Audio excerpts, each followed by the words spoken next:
tendo amado os seus que estavam no mundo, amou-os até o fim.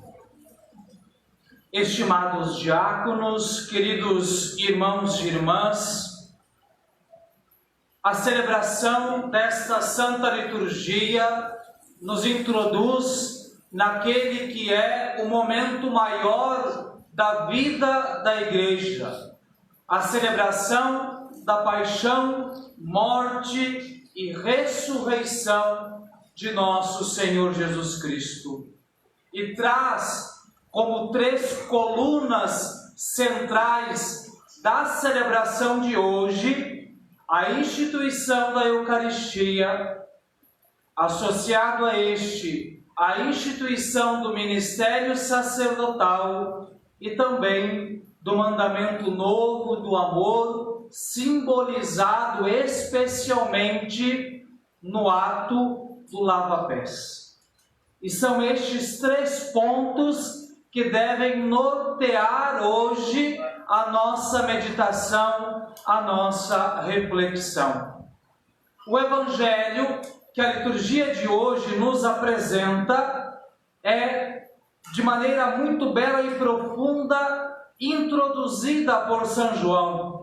Nós lemos os 15 primeiros versículos do capítulo 13 e recordamos aqui que o Evangelho de São João, do capítulo 13 até o capítulo 17, é o chamado discurso ou os discursos da despedida do Senhor, onde está inclusive, no capítulo 17, a chamada oração sacerdotal de Jesus. Então Jesus ele começa este discurso logo após ter instituído a Eucaristia. Porque ele institui a Eucaristia, começa esse discurso e logo após temos o lava-pés e depois ele continua com o discurso. Então, a eloquência, a autoridade de Jesus no discurso é amparada pelos gestos, ou melhor, podemos dizer, pelos fatos. O primeiro fato que dá autoridade, que dá eloquência àquilo que Jesus realiza é a instituição da Eucaristia. E isto está profundamente ligado com esta frase que São João usa para introduzir o Evangelho. Jesus sabia que tinha chegado a sua hora de passar deste mundo para o Pai. Tendo amado os seus que estavam no mundo, amou-os até o fim. Esta palavra, Jesus sabia que tinha chegado a sua hora. Vamos fazer aqui um rápido retorno, como eu lhes dizia, estamos no capítulo 13. Vamos fazer um rápido retorno ao capítulo 2 de São João, quando o evangelista narra a presença de Jesus nas bodas de Caná. E quando nos diz o Evangelho que a Virgem Maria, percebendo a falta do vinho lá nas bodas de Caná, ela imediatamente dirige-se ao seu filho e diz: filho, eles não têm mais vinho. Qual é a primeira resposta de Jesus? Mulher, por que me dizes isto? Não é chegada ainda a minha hora. Naquele momento, não era ainda chegada a hora do Senhor. No entanto, ele manda que encham-se talhas de água, ele transforma a água presente nas talhas em vinho, no bom vinho, no vinho em abundância, e como nós já meditamos em uma outra ocasião, algum tempo atrás, essa abundância, ela tem um sentido bíblico da presença do Messias, da presença do Salvador. Agora, 11 capítulos à frente, São João, ele compreende, ele coloca nos lábios e na atitude de Jesus. Jesus sabia que tinha chegado a sua hora. Agora chegara a hora do Senhor. E chegando a hora de passar deste mundo para o Pai, vamos aqui tentar mergulhar no sentimento daquela noite. Quantos momentos Jesus já tinha dividido de fraternidade, de refeição com aqueles discípulos seus? Quantos momentos, talvez, à beira de um caminho, em um acampamento, em algum lugar onde eles estavam juntos, quantas refeições eles já não tinham vivido. Mas Jesus, ele sabia que aquela era a sua última refeição. Era o seu último momento com os seus. E então prossegue São João dizendo: tendo amado os seus que estavam no mundo, amou-os até o fim. São João, meus queridos irmãos e irmãs, tem a felicidade de condensar num só versículo todo o amor de Jesus, não somente por aqueles 12, mas por todos nós. Tendo amado os seus que estavam no mundo. E é por isso que eu disse, olha, é a introdução, é o início da oração sacerdotal. Lá no capítulo 17, Jesus vai dizer: eu não oro somente por estes que estão aqui, mas eu oro por todos aqueles que me destes. E a igreja, ela compreende em unanimidade que quando Jesus fala deste modo, ele está se referindo a todos aqueles que viriam a crer nele. Portanto, ele referia-se também a nós, a cada um de nós. Tendo amado os seus, tendo nos amado, nós que estamos aqui hoje, nesta celebração, tendo nos amado, amou-os até o fim. Que fim é este? É um fim de término ou é um fim de entrega total? É um fim de entrega total. Porque este momento da instituição da Eucaristia, ele está unido àquilo que Jesus irá viver nas próximas horas. É por isso que, na verdade, a missa que nós acabamos hoje, que nós começamos hoje, ela não acaba hoje.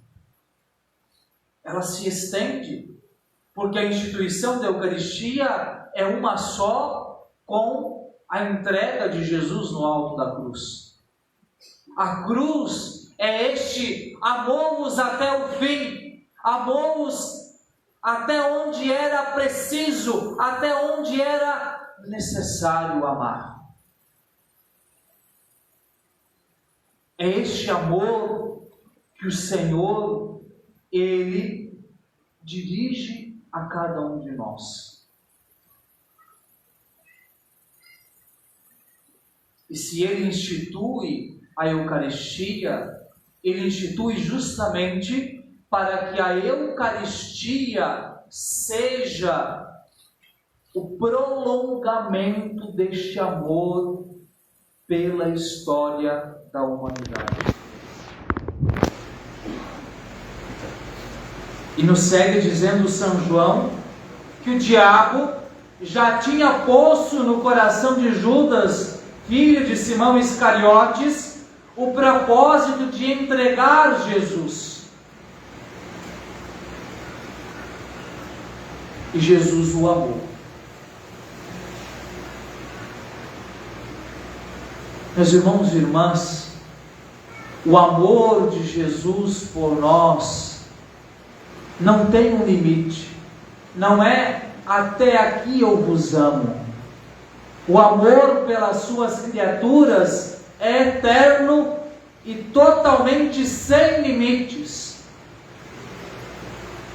E é preciso que nós compreendamos isto, porque muitas vezes nós estamos assim, de algum modo, mal acostumados no que diz respeito a entender o que é o amor. Porque nós estamos talvez muito acostumados ao amor humano, o amor humano que é torto, o amor humano que é capenga, o amor humano que é imperfeito. Porque geralmente no amor humano nós estamos acostumados ao quê? Eu amo porque eu espero uma retribuição.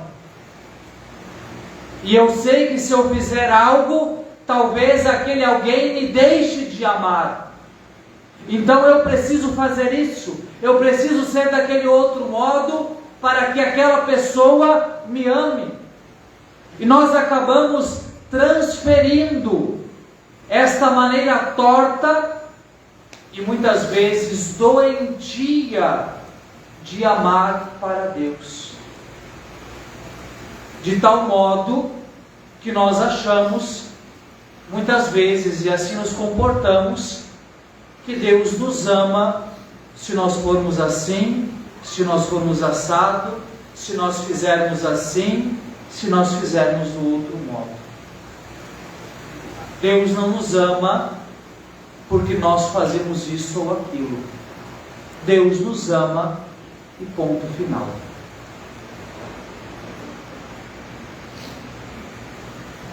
Então não há nada, absolutamente nada, que nós possamos fazer que vá aumentar ou diminuir o amor de Deus por nós.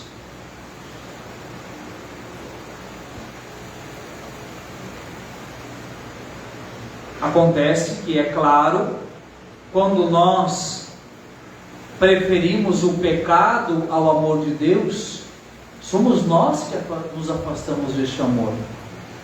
Deus, isso que nós precisamos compreender, Deus continua nos amando, Deus continua disposto a nos dar o seu amor, gratuitamente. Mas se nós escolhemos outro caminho, se nós escolhemos nos afastar, somos nós que estamos escolhendo este outro caminho e escolhendo nos afastar dele, e portanto estamos negando, dizendo: não, Deus, eu não quero o teu amor, eu prefiro esta migalha aqui, eu prefiro aquela migalha ali, eu não quero o teu amor.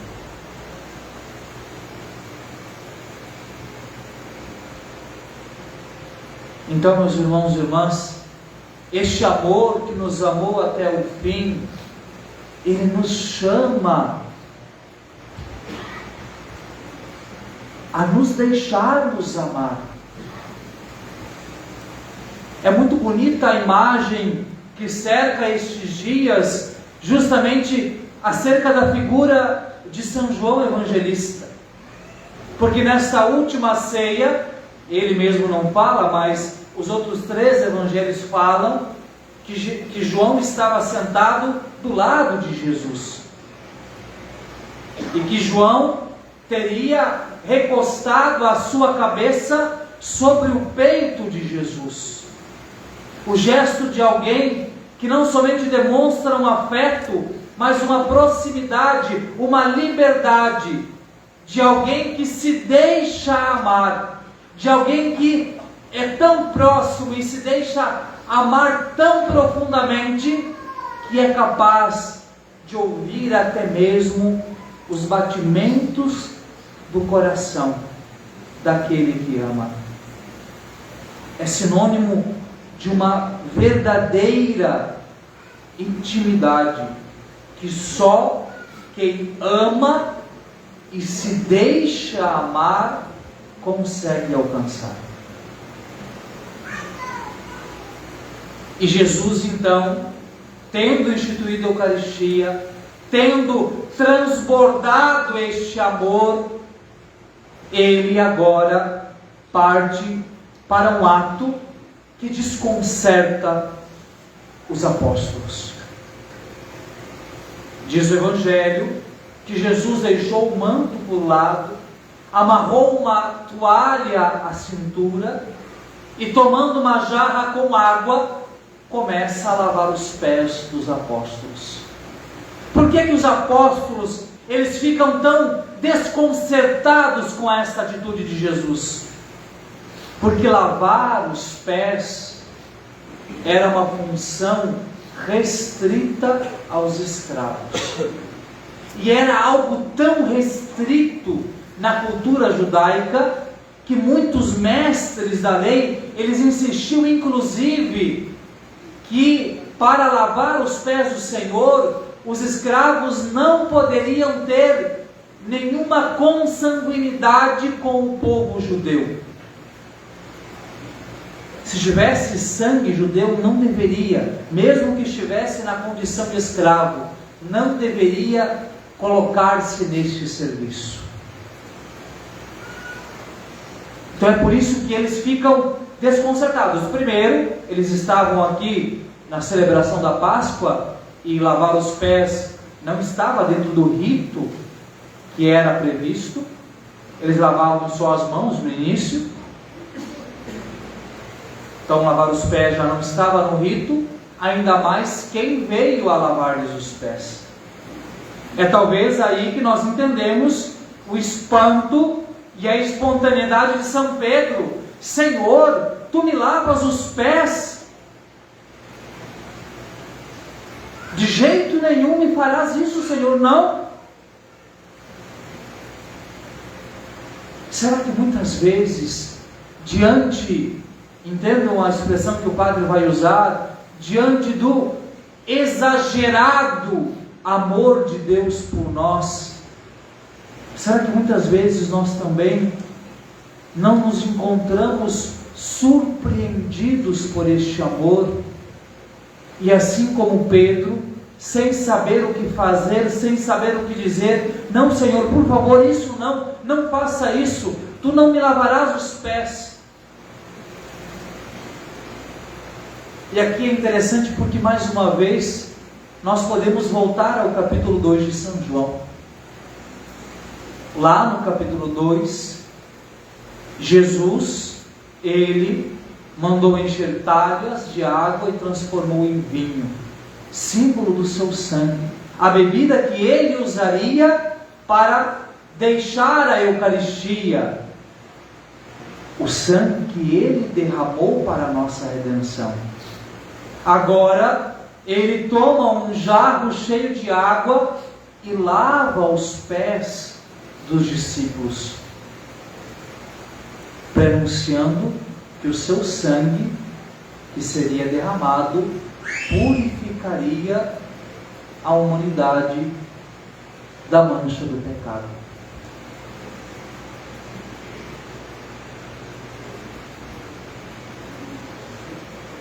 Jesus, respondendo a Pedro, lhe diz: agora não entendes o que eu estou fazendo, mais tarde compreenderás. Quanta coisa, quantos momentos talvez nós não compreendemos exatamente o que Deus está fazendo. Mas eu creio que nós precisamos um pouquinho mais da espontaneidade da fé de São Pedro. Quando Jesus diz a ele que se ele não deixasse lavar os pés, ele não teria parte com o Senhor, Pedro, novamente num rompante de espontaneidade, diz: então não me lave só os pés, mas todo o corpo, também as mãos e a cabeça. Quando o Senhor se apresenta no seu amor por nós, pode ser que nós não compreendamos naquele momento, mas precisamos aprender a crer neste amor. Meus irmãos e irmãs, a presença de Deus entre nós, ela é cercada de mistérios. A ação de Jesus na nossa vida é cercada de mistérios. E se há uma coisa que nós precisamos compreender, é que mistério não se simplesmente decifra ou compreende. Mistério se contempla. Mistério se crê.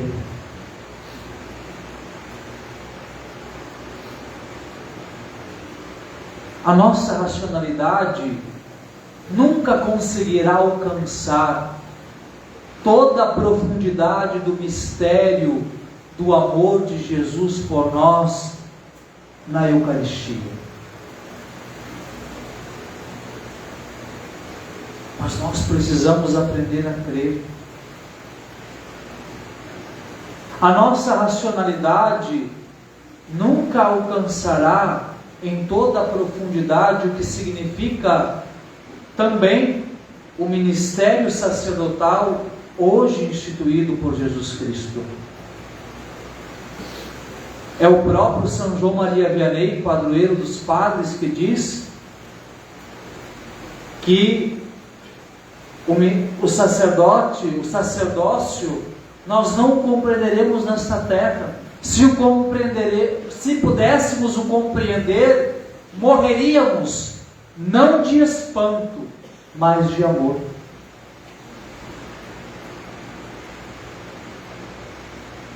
Mas o Senhor, que conhece a limitação da nossa racionalidade, da nossa compreensão, Ele justamente vela estes mistérios, estas verdades que são salvíficas, Ele vela elas justamente para que nós não sejamos confundidos pela incompreensão. Então, se o Senhor coloca essas realidades, como a Eucaristia, como os ministérios sacerdotal, como tantos outros mistérios da nossa fé, se o Senhor coloca estas realidades como que veladas por este tom de mistério, que possamos nós simplesmente crer e acolher com alegria em nossas vidas. É isso que Jesus fala a Pedro: agora não entendes o que estou fazendo, mais tarde compreenderás.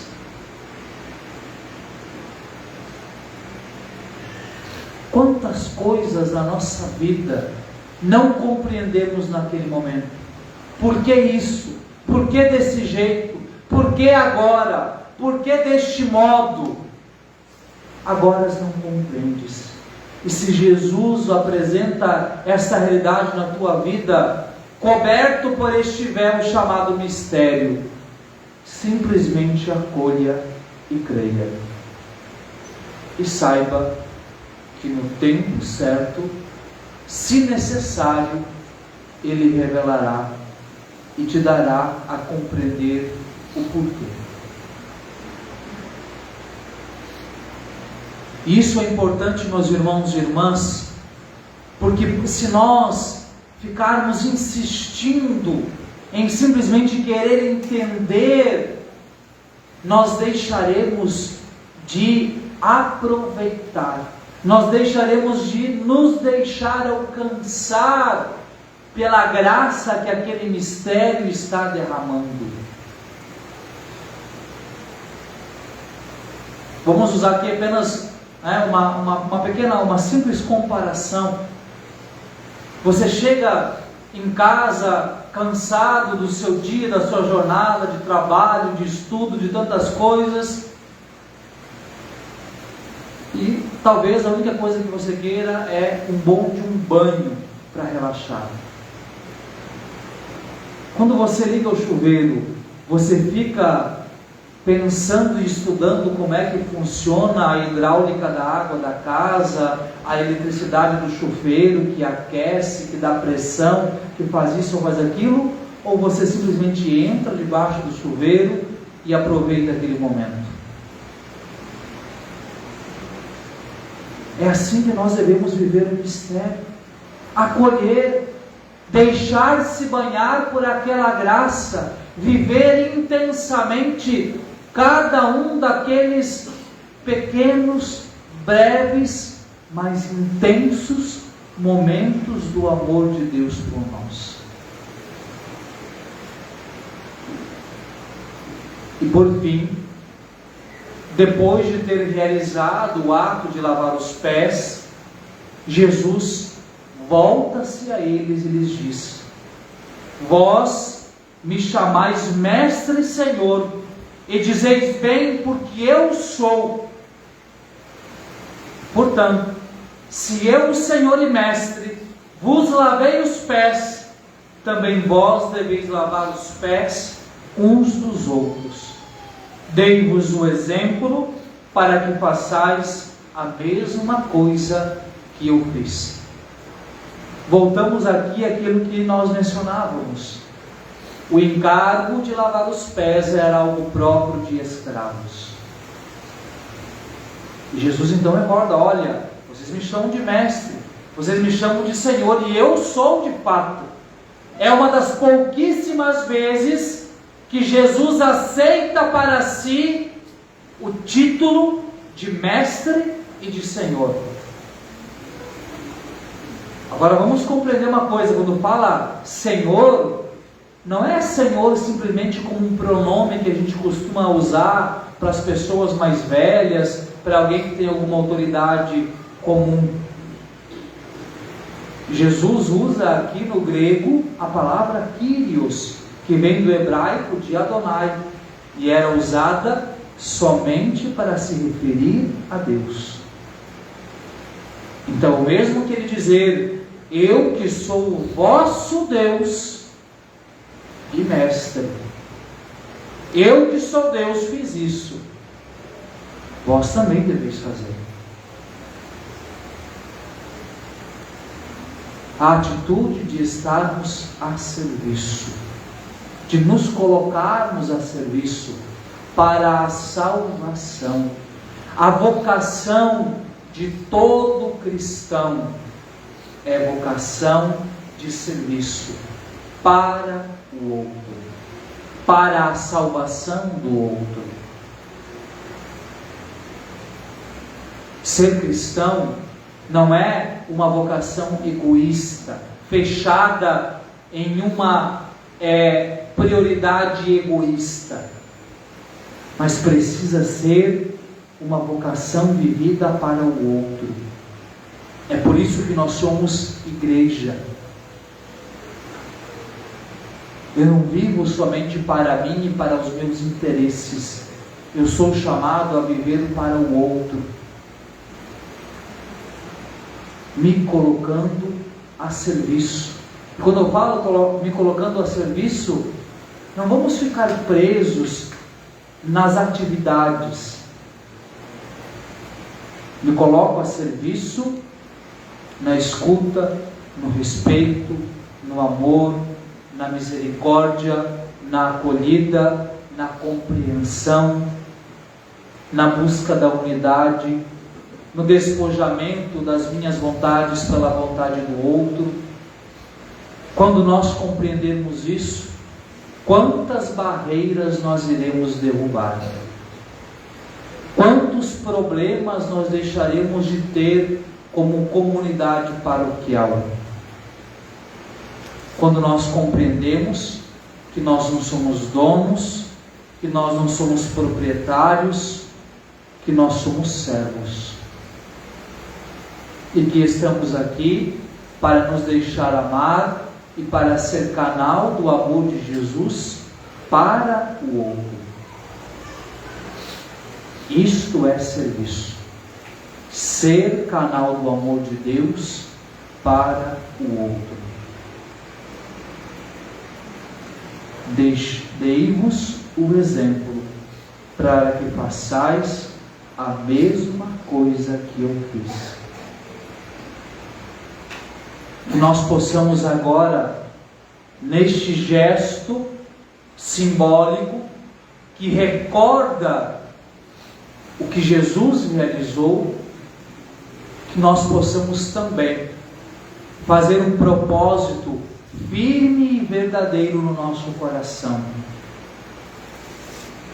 de sermos como Jesus, aqueles que se colocam a serviço para a salvação, para a redenção, aqueles que amam como o Senhor amou, porque somente isto, meus queridos irmãos e irmãs, somente esta atitude é que nos fará sermos verdadeiramente uma comunidade, uma igreja, uma paróquia que caminha em unidade, fiéis ao amor de Jesus, interessados na salvação de todos os nossos irmãos e por isso dispostos a amar todos os nossos irmãos, deixando de lado todo o egoísmo, toda a birra, todo o desentendimento, todos os desejos e anseios que apontam só para a nossa vontade. Para que assim possamos nos deixar levar sempre pelo amor de Jesus ao irmão, vivendo isso a fim e podendo talvez nós experimentar aquilo que nos disse São João no início: tendo amado os seus que estavam no mundo, amou-os até o fim. Tendo amado os irmãos que o Senhor nos concedeu hoje e aqui, agora, amemo-nos até o fim.